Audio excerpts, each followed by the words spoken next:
প্রথমবারের মতো কিন্তু শেখ হাসিনা পলায় নাই, এটা শেখ হাসিনার তৃতীয়বারের পলায়ন, এটা আপনারা ভুলবেন না। ইতিহাস সঠিকভাবে আমাদের সবার জানতে হবে। 3 বার পালিয়েছে শেখ হাসিনা, এটা তৃতীয়বারের পলায়ন। 3 বার, প্রথমবার কবে পালিয়েছে? যখন তার পিতা নিহত হয়েছিল 1975 সালের সেনা বিদ্রোহে, তার পিতা নিহত হয়েছিল এবং বাকশালের পতন হয়েছিল। তখন সে বাংলাদেশ থেকে পালিয়ে, সে তখন বিদেশে অবস্থান করছিল। তারপরে সে 6 বছর দিল্লির আশ্রয় ছিল। আপনারা অনেকেই হয়তো জানেন, কেউ কেউ জানেন না। 75 থেকে 81 6 বছর দিল্লির আশ্রয় ছিল এবং দিল্লি থেকে তাকে ব্রেন ওয়াশ করা হয়েছে। দিল্লি থেকে তাকে শেখানো হয়েছে কিভাবে বাংলাদেশে ফিরে এসে সে ভারতের স্বার্থ উদ্ধার করবে। এটা হলো প্রথমবারের পলায়ন। দ্বিতীয়বারের পলায়ন 1/11 পরে। 1/11 পরে যখন সেনাবাহিনী থেকে বলা হলো 2 নেত্রীকে পালিয়ে যেতে, 2 নেত্রীকে বলা হলো আপনাদের দেশ থেকে বের করে দিলে আপনারা বেরিয়ে যাবেন, তাহলে আপনাদের বিরুদ্ধে কোনো মামলা দেওয়া হবে না। শেখ হাসিনা একদিনও দেরি না করে বাংলাদেশ থেকে পালিয়ে গেছেন। শেখ হাসিনা, বেগম খালেদা জিয়া পালান নাই, সি রিফিউজ। তিনি বলেছিলেন আমি বাংলাদেশ ছেড়ে যাব না। আমি ইতিহাসে নিয়ে লেখাপড়া করি, এই জন্য আপনাদেরকে জানাচ্ছি। যখন বেগম খালেদা জিয়া বললেন যে আমি যাব না, তখন একটা মজার ঘটনা ঘটল। তখন তো পলিটিক্যালি বেগম খালেদা জিয়া জিতে গেলেন হাসিনার উপরে, কারণ তিনি আর্মিকে চ্যালেঞ্জ করলেন, মঈনকে চ্যালেঞ্জ করলেন, চ্যালেঞ্জ করে বললেন আমি যাব না, আর হাসিনা পালিয়ে গেল। তো রাজনৈতিক ভাবে হাসিনা পরাজিত হয়ে গেল।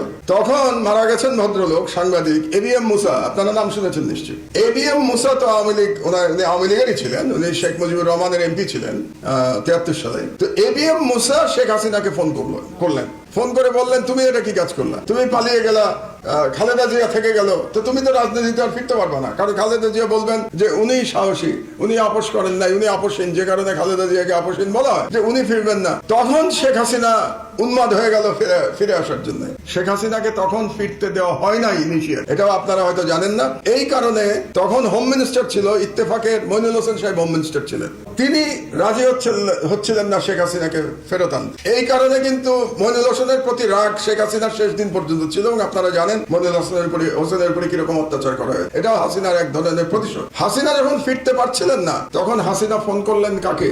প্রণব ব্যানার্জিকে, প্রণব বাবুকে ফোন করলেন। প্রণব বাবু তখন ভারতের পররাষ্ট্রমন্ত্রী। প্রণব বাবুকে ফোন করে বললেন যে আমাকে তো আসতে দিচ্ছে না, কারণ আমি না আসলে তো রাজনৈতিক ভাবে আমি জিরো হয়ে যাবো, তো বেগম খালেদা জিয়া হিরো হয়ে যাবে। তখন প্রণব মুখার্জি ফোন করলেন মঈনকে এবং মঈনকে বাধ্য করলেন যাতে শেখ হাসিনাকে ফিরে আসতে পারে। এটা হলো দ্বিতীয় পলায়নের কাহিনী। এবার হলো তৃতীয় পলায়ন। কাজে শেখ হাসিনা যে বলে না হাসিনা পালায় না, হাসিনা পালানোর জন্যই জন্মেছে। হাসিনা পালায় না মানে কি? ও বারে বারে পালায়, ও তো পালাবেই, ওর জন্ম হয়েছে পালানোর জন্য। এবং ওর পিতাও তো পালিয়েছিল, শুধু ও কেন পালাবে?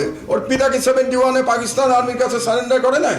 সারা বাংলাদেশের জনগণকে রেখে শেখ মুজিব পাকিস্তান সেনাবাহিনীর কাছে আত্মসমর্পণ করেছিল নিজের জীবন দিয়ে, এবং শেখ মুজিবের পুরো পরিবার নিরাপত্তা পেয়েছিল পাকিস্তান আর্মির কাছে। সুতরাং বাংলাদেশের লোক নিহত হয়েছে, বাংলাদেশের লোক মুক্তিযুদ্ধ করেছে, কিন্তু শেখ মুজিব নিরাপদে ছিল, শেখ মুজিবের পরিবার নিরাপদে ছিল। এটাই হচ্ছে 71 সালের প্রকৃত ইতিহাস। এবার সে পালিয়েছে, আমরা কিন্তু চাই এবার পালিয়ে তাকে বাঁচতে দেওয়া যাবে না, এবার তাকে ফিরিয়ে আনতে হবে, ফিরিয়ে তার বিচার করতে হবে। আমি জানি না আপনারা কতজন আমার দেশ পড়েন প্রতিদিন। আমার দেশে গত কয়েকদিনে যে স্টোরিগুলি, আমাদের লিড স্টোরিগুলি গেছে, তার মধ্যে 3টা স্টোরির কথা আমি একটু আপনাদেরকে বলতে চাই।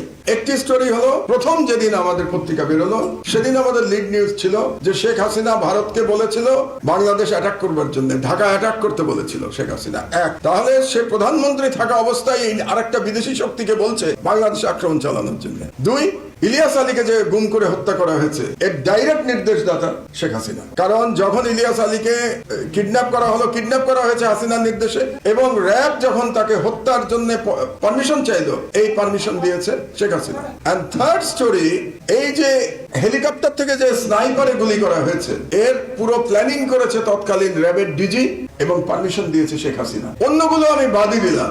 ঢাকা অ্যাটাক করবার নির্দেশ রাষ্ট্রদ্রোহ, কোনো সন্দেহ নাই রাষ্ট্রদ্রোহ। আপনি একটা বিদেশি শক্তিকে বলছেন ঢাকা অ্যাটাক করবার জন্য, আপনি ইলিয়াস আলীকে গুম করে খুন করেছেন, কাজে